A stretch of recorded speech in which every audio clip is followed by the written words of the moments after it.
I'm grateful, Frank Schaefer. I was born October 5th, 1941, in a little town called Adysville, Indiana. I was drafted. What kind of schoolhouse you go to? I went to a one-room school. They had one teacher, and I believe we had 19 pupils in 8 grades. And then where'd you go to high school? I went to 2 years of high school at Bristow, Indiana, 3 years high school at St. Mindred Seminary in St. Mindred, Indiana. So you were going to be a priest and you backed out? I was going to be a priest and I backed out after graduating from high school. Okay. I spent 3 years working for the monastery.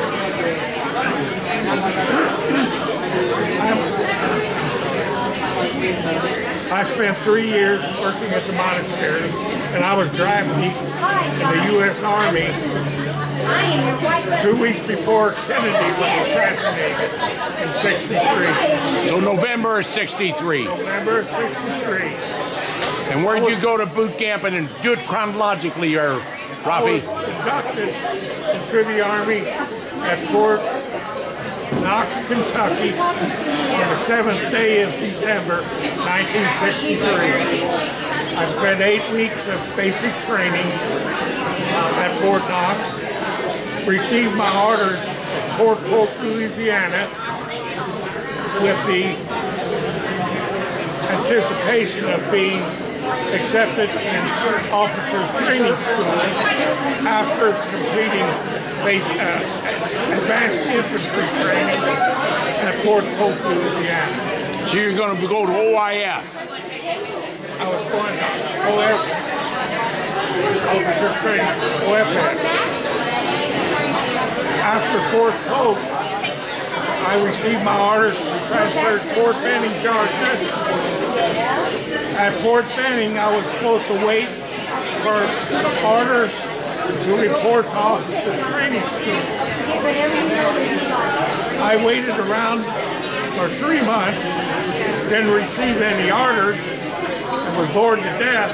I went into company commander and asked when I was going to be able to go to school. He informed me I had to wait till there was an opening and then I would get my orders.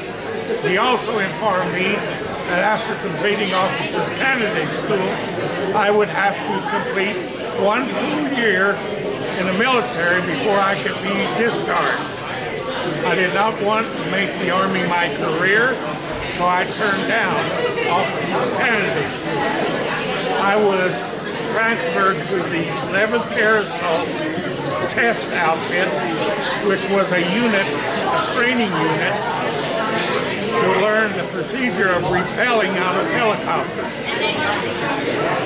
I spent 6 months with the 11th Air Assault Division,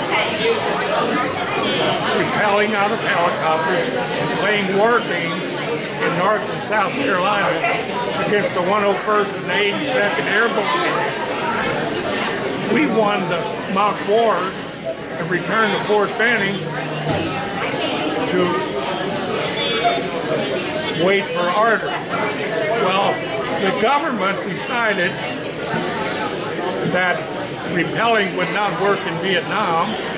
They knew that we were going to Vietnam, so they disbanded the 11th Air Assault Division and reactivated the 1st Cav Division, which was disbanded or disactivated after Korea. I was on a parade field in July when they activated the 1st Cav Division, and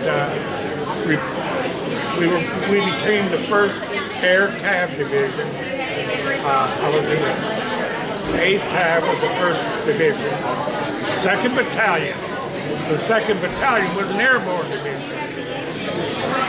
Well, 2 weeks before we got changed over to the 1st Air Cav Division, the company clerk, the first sergeant came out and asked if someone knew how to type. Well, they said don't volunteer for anything if you're in the Army. I knew we were going to Vietnam. My hand went up. and I was accepted as the company clerk. So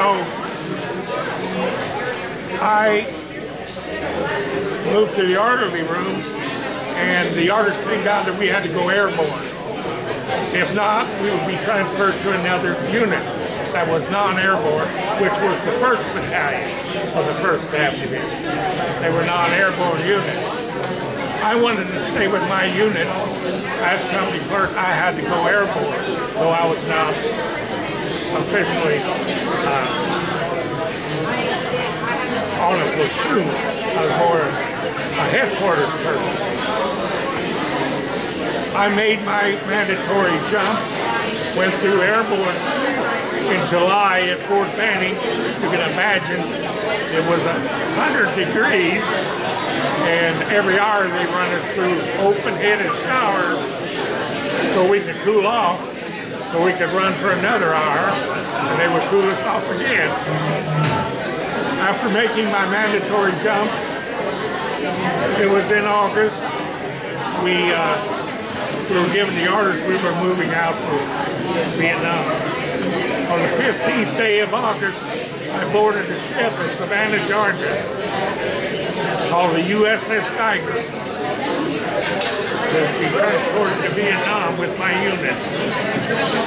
We took off, went through the Panama Canal, docked in Honolulu, Hawaii, had 9 hours shore leave.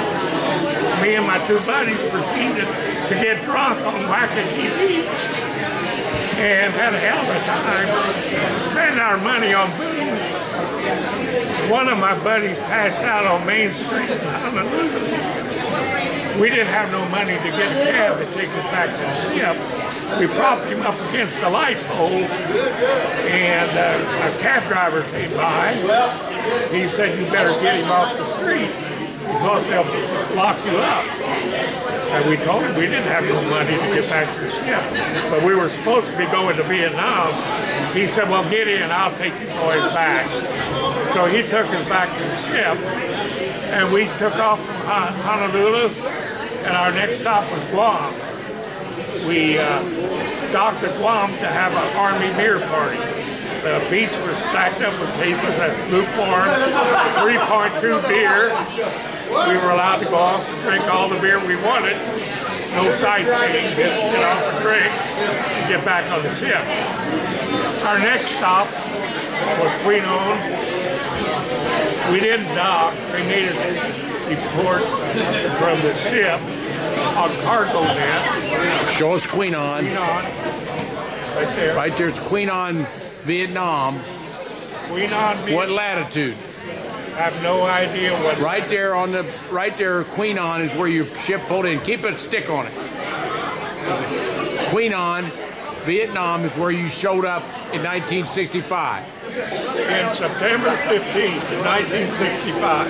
65. And then what'd you do there? There we had to report the ship by cargo nets. We didn't even dock. We got off on cargo nets. I had my typewriter as company clerk strapped to my back. And we entered. We were put on these amphibious boats. And they took us to shore, but they didn't dock either. They opened up the front. We ran through the ocean to the beach. They're loaded on deuce and a half and took off for Ankh. We arrived at Ankh. Where's Ankh? The yellow one. Okay, right there. About 50 miles inland. About 50 miles inland. Okay, there's Ankh. So you got on deuce and a quarter, went there. You didn't walk there. We didn't walk there. Okay, there you are at Ankh. Then what did you do at Ankh? I looked out from behind the outside of the truck, and all I saw was a cleared off valley for as far as I could see in the middle of the jungle. No tents, nothing. So what'd you do? Just sit there or did you make a tent? They informed us to pitch a pup tent for the night, and the next morning we'd all put up the big army tents, which was going to be my home for the rest of my tour in Vietnam. I proceeded to put up my pup tent, crawled in, went to sleep. Sometime in the middle of the night, I woke up to the darndest noise I ever heard in my life. I looked out the pump tent, and it looked like the 4th of July. Helicopters were going over shooting tracers, M60s. The jungle was lit up with smoke, different colored smokes, and they were pouring lead to whatever was out there. We had no weapons, not even a knife. We had nothing to protect ourselves, and I thought we were getting run over by the Viet Cong. I knelt and prayed to my God, keep me from being killed in this godforsaken country, nothing to protect myself, away from home. And all of a sudden it stopped like it never even started. It was just as quiet you could have heard a pin drop. I crawled back in my tent and tried to sleep. Next morning I asked the first sergeant, I said, what was going on last night? He said, you really don't know. To jump forward for a little bit, about 2 years ago I went to Elizabethtown, Kentucky for a welcome home Vietnam vet from the heartland. My wife and I drove so I could be on a parade and get my welcome home. I was standing around with the Vietnam buddies at the wagons with the hay bales on, and I was telling this story about the helicopter tracers and all this. This one gentleman piped up and said, I was there. I said, what? He said, I was in that helicopter, one of them, shooting them M60s. I said, can you tell me what happened? I said, I never did find out what was going on. He laughed. He said, you won't believe it. He said, the next morning we went down to check out the perimeter. All we could find was a dead water buffalo. I said, what? I prayed to my God to keep me from being run over by a water buffalo. Oh my. Well, that was kind of hilarious, but it wasn't at the time it happened. Well, anyway. So tell us what your experience was in Rafe in Vietnam, chronologically. Okay, going back to my story, the next morning we pitched pup tents, and my company, for the first month and a half, their duty was going out to the perimeter every morning, sit in foxholes on the backside of concertina wire, watching the civilians clear the perimeter out in front of it, so we could see if the enemy was coming. And that was their job. My job was to stay back at the base camp, fill out morning reports, and report to battalion where everyone was at that day, who was sent, or whatever. One night or evening, First Sergeant came and said, Rafe, you need to take Chow out to your buddies out there at the perimeter. You need to take his Army Mule, which was a four-wheel drive flatbed vehicle, which I never drove one before, with the canisters of food on it, and drive out there. Well, I didn't even know the place was, where it was, because it was jungle between me and them. So they said, you follow this path out through there, it'll take you to it. So I got out there, watched them eat chow, visited with my buddies, and I thought I was going to take this mule back to base camp. Well, the company commander decided he wanted to keep it. He wanted to keep the mule out there, and told me to walk back, pitch dark, but I needed to go through the jungle. And he said there was a trail through the jungle that would lead down to the base camp. And they showed me where the edge of the trail was. They said, be sure you stay on this trail, because if you don't, you're going to get lost. So, pitch dark, no flashlight, no nothing. I go down this here mountain. It was a hill. And I get to where I could see lights, which I knew was the base camp. All of a sudden, I heard this voice say, halt, who goes there? And I froze. I knew the password, because every day we got a password. It was passed down to me for my buddies, so I knew it. So I gave him the first part of the password. He responded, and he said, proceed. I got down to him, he said, you're lucky. You knew the password. because I would open fire on you because we just got the word there was Viet Cong loose in this woods. Almost peed my pants. But, well, make a long story short, we patrolled the perimeter for a while, and then we got the orders. The company got the orders that they had to go out on patrol. So, me being company clerk, I got to stay back, but I sent my buddies, that's the way I put it. I was 24, they were 18, 19-year-old kids. I sent them out when they went on patrol. I welcomed them back when they came back. Sometimes it was 2 weeks. They were dirty, muddy. I had mail accumulated for them. And the first sergeant said that I had to take care of them. So he would bring in 3.2 beer.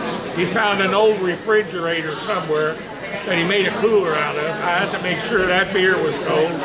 He found an old grill-like thing that I had to grill steaks. He got steaks somewhere that I grilled steaks for him, and I was their mother. I passed out the mail. I listened to their Dear John story. I listened to the good stuff too. Well, heck of a time over there. We got to the last patrol, Yeah. and this is where all the good stuff is. The last patrol, first sergeant, my buddies came off of patrol on a Friday night. They were supposed to spend the weekend at base camp. Saturday morning, the company commander comes in, says, pack up, we're moving out immediately. Well, one guy was wearing my pants because his were all wet. He loaned me a pair of my fatigue pants. Another guy had just received a letter the night before telling him he was going to be a father for the first time. Well, anyway, that morning, my buddy didn't have time to change pants. I sent him off saying, hey, I'll give your pants back when I get back. Buddy that's going to be a father, come running with a letter. Give this, make sure you mail this. This is to my wife. I'm going to be a daddy. I'm going to be a daddy. They left the tent that Saturday morning. I've never seen any of them again. None. I was manning the base camp radio. About 12:30, I received a call, Mayday, Mayday, we're under attack. And it went dead. The radio went dead. I ran to get the first sergeant. He come up, tried to get in touch with the company. He couldn't.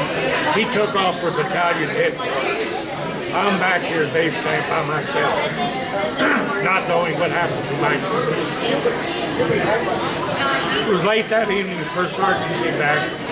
He said, Rafe, the company got in an ambush, they got slaughtered.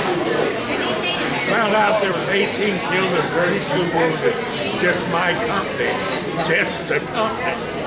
These were Charlie Company, 8th Battalion of the 1st Air Cavalry.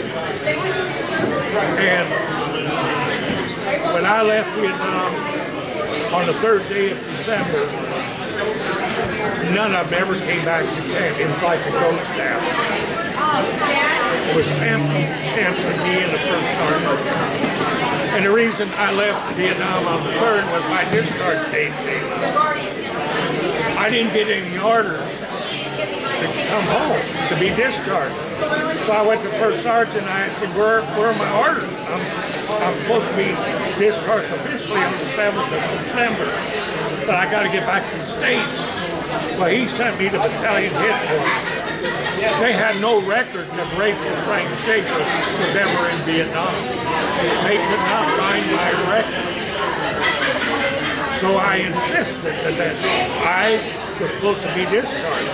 So my DD 214 says, under temporary order by me, those final orders were made up for me to come back home. So when I left unpaid to go to Saigon to fly back to the States. Show Saigon on there. Saigon Down bottom, down, yeah. like, There's Saigon. So he flew from there down to Saigon, okay? Board a plane for the USA. I was waiting for December of 65. December 3rd of 65. I was waiting there for my buddy Thomas E. Tucker, who was didn't go airborne, got transferred out to the 7th Cav, not knowing where he was at, but I knew he had to be discharged also. A buddy of mine come up and said, "You waiting for Tucker?" I said, "Yeah." He said, "Oh, he was killed on the 15th of November in the Battle of the Hydrang Valley, where that movie, We Were Soldiers, were made in that battle." And my buddy's name's listed at the bottom of that movie where all the panels are listed. His name's listed there. He was killed in that battle. So I'm sitting, they sent me back to the United States in the C-130 in December. Cold up there in the C-130, if you ever been in. Anyhow, my mind was just going crazy. We got back to San Diego for me to be discharged. Well, they lost my orders in San Diego. I found them in a laundry basket full of other papers all thrown together. I got discharged on the 7th day of December of 1965. Flew back on a military standby plane from San Francisco to Chicago. Changed planes to Louisville, Kentucky. Got off the plane in Louisville and nobody would help me. They scorned me because I had my dress uniforms on and I was Army.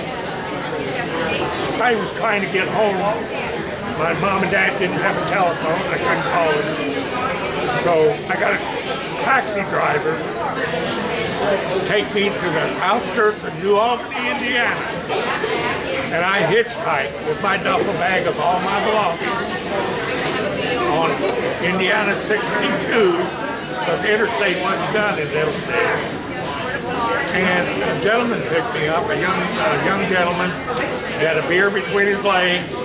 He drove me to St. Croix, Indiana, and dropped me off at a little tavern in St. Croix. He was going to Tell City. I was going to Adeville, Indiana.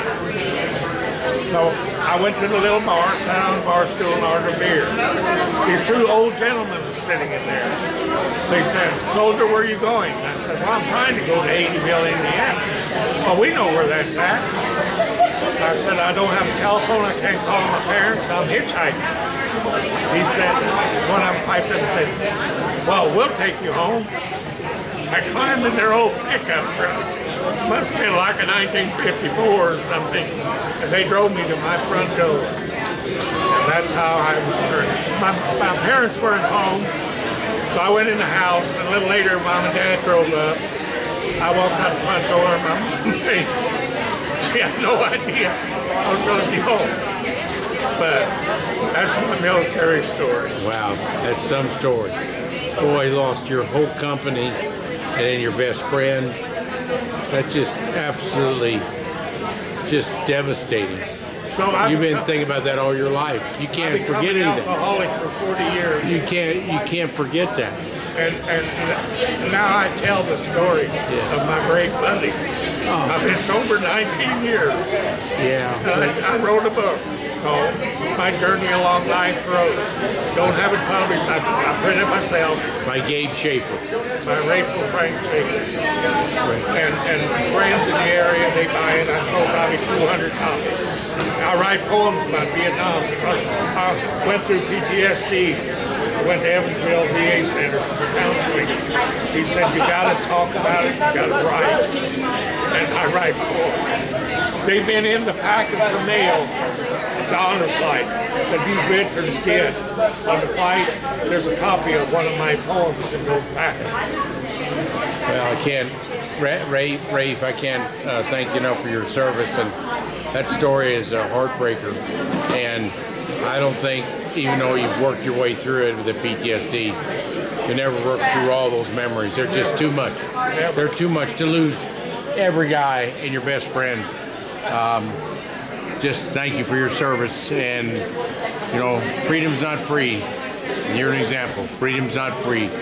Even though you're alive, you've had a lot of trauma since then. My buddy that threw himself on a grenade that was going to be a daddy, when I got sober, I searched out his family. I found his grandson in California through the virtual wall Yes. on the computer. It had an email address. I bet they love talking to you. I'm his friend on Facebook to this day, and he said nobody would tell me anything about my grandpa, and I told him everything, and he thanks me over and over. Yeah. He needed For that. him. He needed that. That He kid said I needed it. got grandpa's medals, And his dad needed it too, or the mom, or he had they never talked about it. Yeah, they wouldn't talk about it. But the grandson wanted to know. He wanted to know all about his grandpa. Okay, that's Rafe Schaefer. Okay, now we're going to go to Richard Manger. Richard Mangle? Mangle. Mangle.